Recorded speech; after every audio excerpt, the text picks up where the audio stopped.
Pensiyalar tayyorlaning bugungi ma'lumot siz uchun juda muhim.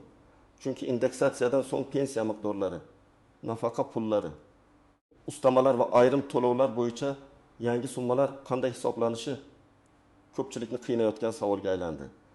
Ayniqsa Buyuk Avgustdan keyin kimning puli oshadi, kimniki o'zgarmaydi, kimga qayta hisob-kitob qilinadi, kim esa hech qanday qo'shimcha pul olmaydi degan masalada juda ko'p chalkashlik bor. Men bu videoda hammasini oddiy tilda misollar bilan tushuntirib beraman.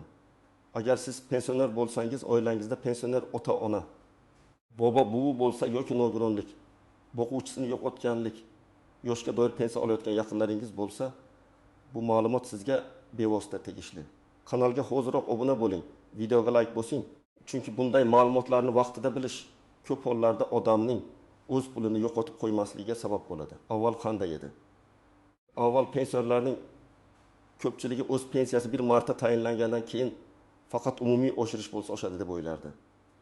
Masalan, davlat tomonidan pensiyalar ma'lum foizga indeksatsiya qilinsa, odamlar oddiy hisob bilan mening pensiyam 1 million 200 ming so'm edi, demak shuncha foiz qo'shiladi deb kutishardi. Lekin amalda pensiya faqat bitta raqamdan iborat emas.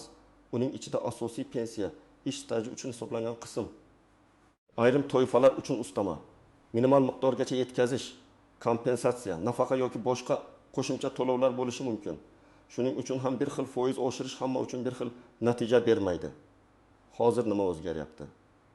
Indeksatsiyadan keyin eng muhim masala shuki, pensiyaning yangi summasi avtomatik ravishda qayta hisoblanadi. Lekin hamma holatda ham odam kutganidek katta farq chiqmasligi mumkin. Ba'zilar hammaning pensiyasi bir xil oshadi deb o'ylaydi. Bu noto'g'ri. Ba'zi pensionerlarda asosiy hisob bazasi oshadi. Ba'zilarda esa faqat minimal darajaga bog'langan to'lovlar o'zgaradi. Yana ayrimlarda oldingi qo'shimcha ustamalar sababli yakuniy summa kutilganidan kamroq oshgandek ko'rinadi. Shu bois men har doim aytaman, indeksatsiya degani faqat foiz qo'shildi degani emas. Bu pensiya formulasidagi bir nechta ko'rsatkichning yangilanishi degani. Men buni oddiy misolda tushuntiraman. Aytaylik, bir pensioner 1 million 700 ming so'm pensiya olayotgan edi. Ikkinchi pensioner esa 2 million 400 ming so'm olayotgan edi. Agar indeksatsiya foiz bo'yicha qo'llansa, tabiiyki yuqori pensiya olayotgan odamda qo'shimcha summa ko'proq chiqadi. Lekin agar o'zgarish minimal pensiya, bazaviy hisoblash miqdori yoki eng kam iste'mol xarajatlari bilan bog'liq bo'lsa, unda past pensiya olayotgan odamga ta'siri ko'proq sezilishi mumkin. Demak, qo'shniniki 300 mingga oshibdi, menikiga nega 1 ming qo'shildi degan savolga javob shuki, har bir pensiyaning ichki tarkibi boshqacha. Birinchi navbatda siz o'zingiz olayotgan to'lov turini aniq bilishingiz kerak. Men amaliyotda ko'p uchrataman, odam men pensiya olaman deydi. Lekin aslida u yoshga doir pensiya emas, balki ijtimoiy nafaqa olayotgan bo'ladi. Yoki nogironlik pensiyasi bilan nogironlik nafaqasini aralashtirib yuboradi. Bu ikki tushuncha bir xil emas. Pensiya odatda ish staji, sug'urta badallari, ish haqi va qonunda belgilangan formula asosida tayinlanadi. Nafaqa esa ko'proq ijtimoiy himoya chora sifatida pensiya olish huquqi bo'lmagan yoki alohida toifadagi fuqarolarga beriladi. Shuning uchun indeksatsiya natijasi ham turlicha bo'ladi. Ikkinchi masala, pensiyaning yangi summasini eshitganingizda faqat kartaga tushgan pulga qarab xulosa chiqarmang. Nega?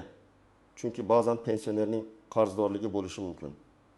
Masalan, bank krediti bo'yicha avtomatik ushlab qolish, aliment, sud qarori bo'yicha undirish, ortiqcha to'langan summani qaytarish, kommunal to'lovlar bilan bog'liq ayrim ushlanmalar bo'lsa, kartaga tushgan pul pensiya tayinlangan summadan kam ko'rinadi. Odam esa menga oshirilmagan deb o'ylaydi. Aslida pensiya oshgan bo'lishi mumkin, lekin ushlab qolingan qism sabab yakuniy tushum boshqacha chiqadi. Uchinchi muhim jihat. Indeksatsiyadan keyingi summa ba'zan birinchi oyda to'liq aks etmasligi mumkin. Agar qayta hisob-kitob oyning o'rtasida amalga oshirilsa yoki texnik jarayonlar sabab ma'lumotlar kechikib tushsa, ayrim hududlarda farq keyingi oy qo'shib berilishi mumkin. Men bu holatda vahimaga tushmaslikni, lekin albatta tekshirishni tavsiya qilaman. Chunki o'zi qo'shilar deb yuraverish ham noto'g'ri. Har bir pensioner o'z hisob-kitobini bilishga haqli. Endi kimlar ko'proq e'tiborli bo'lishi kerak? Birinchi navbatda eng kam pensiya yoki unga yaqin miqdorda pensiya olayotganlar.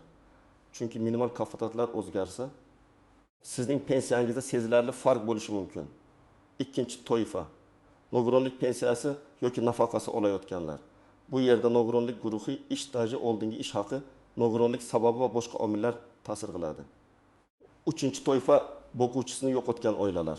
Agar oilada bir nechta bola yoki mehnatga layoqatsiz a'zo bo'lsa, ularga to'lanadigan summa hisobida ham yangilanish bo'lishi mumkin.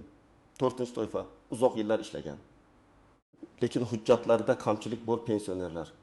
Bunday odamlarda indeksatsiya emas, balki pensiyani qayta ko'rib chiqish orqali ham qo'shimcha summa chiqishi mumkin. Birinchi misol, opa 62 yoshda yoshga doir pensiya oladi. Uning pensiyasi indeksatsiyagacha 1.300.000 so'm bo'lgan. Uning ish staji to'liq, lekin ish haqi o'rtacha bo'lgan. Indeksatsiyadan keyin uning pensiyasi taxminan 1.500.000 yoki undan yuqoriroq bo'lishi mumkin. Lekin bu aniq raqam emas, chunki foiz asosiy baza va pensiya tarkibidagi qismlar bo'yicha hisob qilinadi.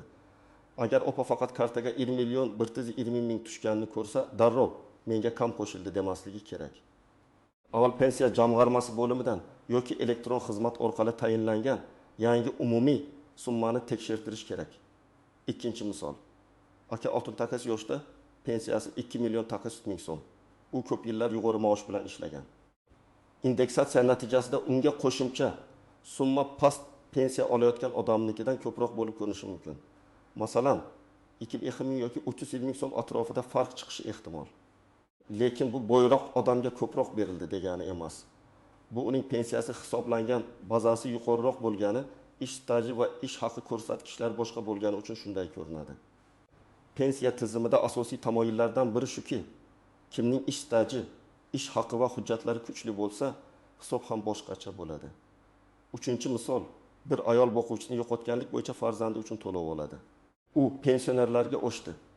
Demak, menga ham xuddi shunday oshadi deb o'ylashi mumkin. Lekin bu yerda to'lov turi, bolalar soni, boquvchining ishlagan yillari va huquqiy asos muhim. Agar to'lov minimal miqdorga bog'langan bo'lsa, oshish boshqacha bo'ladi. Agar pensiya boquvchining ish staji va ish haqi asosida hisoblangan bo'lsa, boshqa tartib qo'llanadi. Shuning uchun bunday oilalar albatta o'z ish hujjatlarini va to'lov turini aniqlab olish kerak. To'rtinchi misol, nogironligi bo'lgan fuqaro har oy ijtimoiy nafaqa oladi. U ilgari ishlamagan yoki yetarli ish stajiga ega emas. Bunday holatda to'lov pensiya formulasidan emas, ijtimoiy nafaqa normalaridan kelib chiqib belgilanadi. Indeksatsiya qilinganda nafaqa ham oshishi mumkin, lekin uning hisoblash mexanizmi yoshga doir pensiya bilan bir xil bo'lmaydi. Aynan shu sabab ayrim odamlar bir-birining summasini solishtirib adashadi. Men tavsiya qiladigan eng to'g'ri yo'l, o'zingizning to'lovingiz nomini yozib oling. Keyin aynan shu to'lov bo'yicha yangi miqdor qanday belgilanganini tekshiring. Xavotir olish kerak bo'lgan birinchi guruh oxirgi oylarda pensiyasi kamayib qolgan, kechikkan yoki oldingidan farqli tushgan odamlar.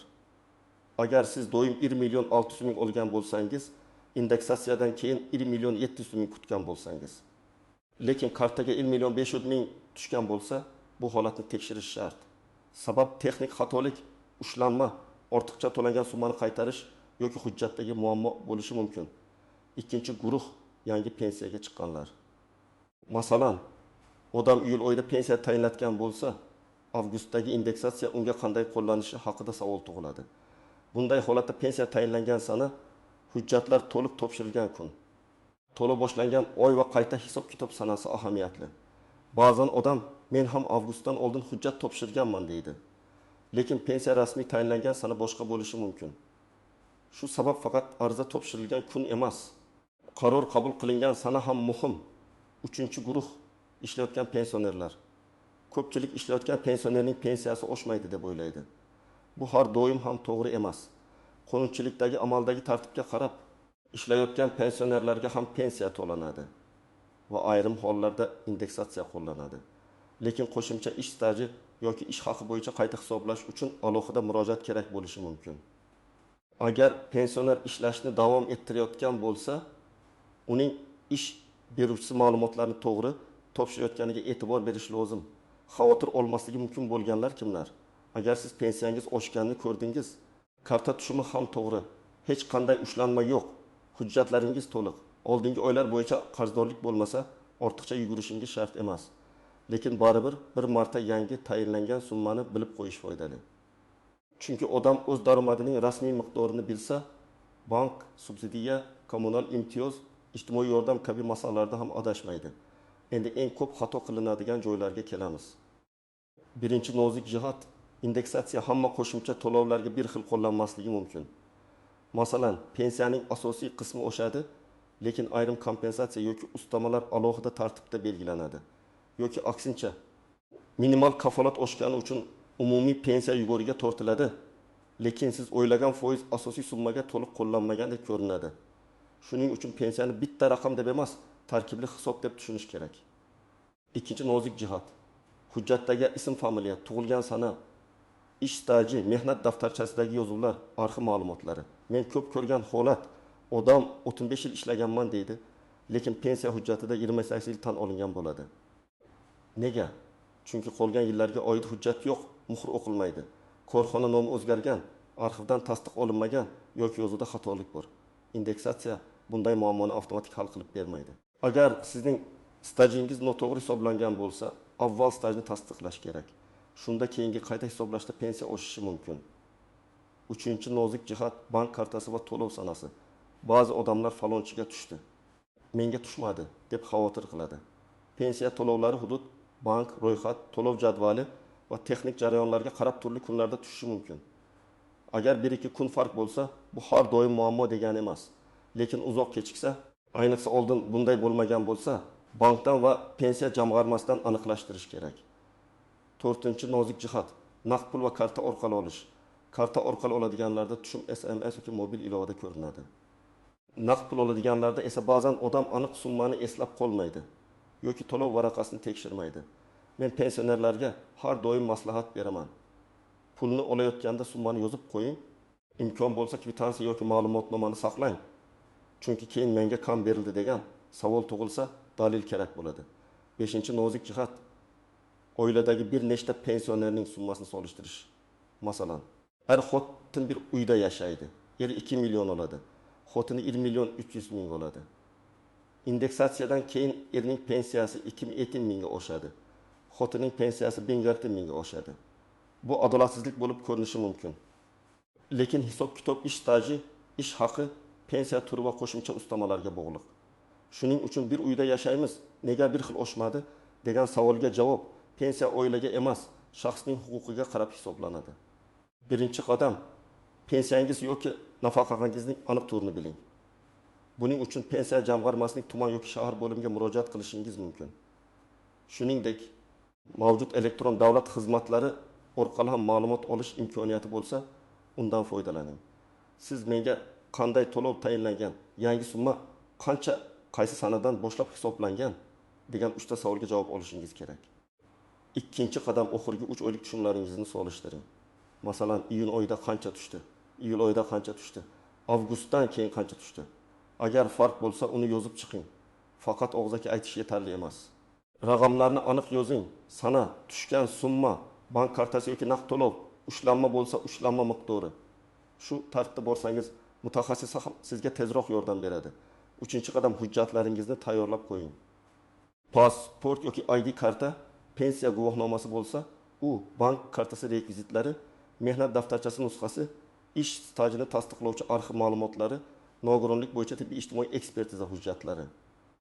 Boquvchisini yo'qotganlik bo'yicha guvohnomalar, farzandlarning tug'ilganlik guvohnomalari kabi hujjatlar kerak bo'lishi mumkin. Hammasini birdan olib borish shart bo'lmasligi mumkin, lekin tayyor tursa vaqt yutqazmaysiz. 4-qadam, agar summa noto'g'ri deb hisoblasangiz, og'zaki shikoyat bilan cheklanib qolmang. Yozma murojaat qiling. Murojaatda shunday yozish mumkin: menga tayinlangan pensiya yoki nafaqa miqdori indeksatsiyadan keyin qanday hisoblanganini tushuntirib berishingizni, yangi miqdor va hisoblash asoslari bo'yicha yozma ma'lumot taqdim etishingizni so'rayman. Albatta, o'zingizning ism familiyangiz, tug'ilgan sanangiz, yashash manzilingiz, telefon raqamingiz va to'lov turini ko'rsating. Murojaat raqamini saqlab qo'ying. Bu juda muhim, chunki keyin javob berish muddati va mas'ul tashkilot aniqlanadi. 5-qadam, agar ish stajingiz to'liq hisoblanmagan deb o'ylasangiz, arxivga murojaat qiling. Ilgari ishlagan korxonangiz yopilgan bo'lsa ham, uning hujjatlari davlat arxivida, tarmoq arxivida yoki huquqiy voris tashkilotda saqlanishi mumkin. Ishlagan yillaringiz, lavozimingiz buyruq raqamlari, ishga kirgan va chiqqan sanalaringiz bo'yicha ma'lumotnoma oling. Ba'zan birgina arxiv ma'lumotnomasi pensiya hisobini sezilarli o'zgartirishi mumkin. Ayniqsa 1990 yillar, 2000 yillar boshida ishlagan odamlarning hujjatlarida ko'p chalkashlik uchraydi. 6-qadam, bankdagi ushlanmalarni tekshiring. Agar kartaga kam pul tushayotgan bo'lsa, darhol pensiya jamg'armasi kam berdi deb xulosa qilmang. Bank ilovasidan ko'ring yoki bankka borib, tushum va yechimlar bo'yicha ko'chirma oling. Kredit, qarzdorlik, sud ijrosi yoki boshqa ushlanma bor yo'qligini aniqlang. Agar ushlanma qonuniy bo'lsa, uning miqdori va muddati haqida bilib qo'ying. Agar siz tanimaydigan ushlanma bo'lsa, yozma ravishda izoh talab qiling. 7-qadam. Yolg'on xabarlardan ehtiyot bo'ling. Ijtimoiy tarmoqlarda 3 avgustdan hammaning pensiyasi 2 barobar bo'ladi. Hamma pensionerga alohida bonus beriladi. Falon havolaga kiring, pul oling degan xabarlar ko'payadi. Men ogohlantiraman. Hech qachon karta raqamingizni, SMS kodni, pasport ma'lumotlaringizni shubhali saytlarga kiritmang.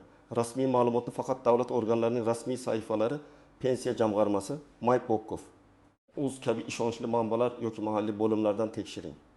8-qadam. Oiladagi keksa odamga yordam bering.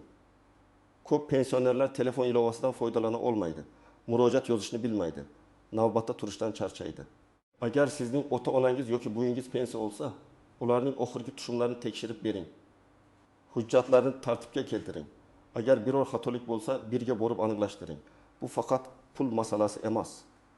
Bu insonning yillar davomida qilgan mehnatini to'g'ri baholatish masalasi. Yana bir muhim maslahat. Pensiya miqdorini eshitganingizda, uni faqat bugungi xarajat bilan solishtirmang. Narxlar oshadi, dori-darmon, oziq-ovqat. Kommunal to'lovlar qimmatlashadi. Indeksatsiyaning asosiy maqsadi ham aynan shu bosimni biroz yumshatish. Lekin odam o'z huquqini bilmasa, oshirilgan summadan ham to'liq foydalana olmasligi mumkin. Masalan, pensiyasi oshgani sabab subsidiya masalasida qayta hisob kerak bo'lishi mumkin. Yoki aksincha ijtimoiy yordam olishda oilaning umumiy daromadi qayta ko'rib chiqiladi. Shuning uchun har qanday o'zgarish faqat pensiya kartasiga tushgan pul bilan tugamaydi. U boshqa ijtimoiy xizmatlarga ham ta'sir qilishi mumkin. Demak, 1 avgustdan keyingi indeksatsiya masalasida eng muhim narsa shuki, hammaning summasi bir xil oshmaydi. Har bir pensionerning holati alohida hisoblanadi. Kimning to'lov turi boshqa, kimning ish staji boshqa, kimda ustama bor, kimda ushlanma bor, kimda hujjat yetishmaydi. Shuning uchun qo'shni qarindosh yoki tanishning summasiga qarab o'zingizniki haqida xulosa chiqarmang. Eng to'g'ri yo'l rasmiy yangi summani biling, tushumlaringizni solishtiring, hujjatlaringizni tekshiring va shubha bo'lsa yozma murojaat qiling. Men mutaxassis sifatida yana bir bor aytaman. Pensioner o'z pulini so'rashdan uyalmasligi kerak. Bu yordam emas, bu sizning qonuniy huquqingiz. Agar pensiya to'g'ri hisoblangan bo'lsa, siz xotirjam bo'lasiz. Agar xatolik bo'lsa, uni vaqtida tuzatish imkoniyati paydo bo'ladi. Izohlarda yozing. Sizning pensiyangiz yoki yaqinlaringizning pensiyasi indeksatsiyadan keyin qanchaga o'zgardi? Oshish sezildimi yoki savollar bormi? Videoga like bosing. Kanalga obuna bo'ling. Chunki keyingi videolarda men pensiya, nafaqa, imtiyozlar va yangi to'lovlar bo'yicha eng muhim ma'lumotlarni oddiy tilda tushuntirib boraman.